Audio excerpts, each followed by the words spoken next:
咱台湾的民众同款是真关心目前罗西亚甲乌克兰的战事，有人成立声援乌克兰的团体，结合各国在台人士，做伙来支持乌克兰。今仔日伫咧台北的自由广场举办活动，吸引真侪民众去现场感応援。 各国民众集合伫自由广场，表达对乌克兰的支持。因为罗西亚侵略乌克兰的战事，民间团体台湾甲乌克兰徛做伙，策划发起集会活动，邀请伫台湾的各国人民斗阵为乌克兰战声。我们反战啦，应该尊重那个乌克兰人的自由啊，还有他们的主权。我们应该要关心那个世界发生的事，不能只是关心我们心旁边的事。Putin is not Russia. He turns free media into a powerful disinformation machine on a global scale.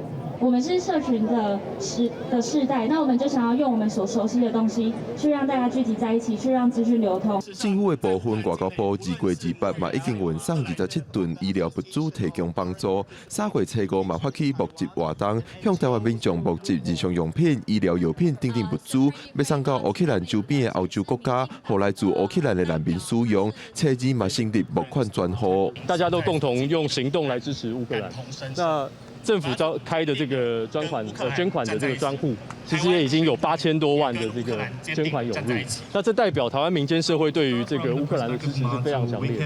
民间团体表示，目前有甲乌克兰周边国家的团体保持双边沟通，会使及时了解乌克兰需要什么款的帮助。伫台湾的声援活动，目前计划伫后礼拜举办大规模游行。记者郭不根郑派文台北报道。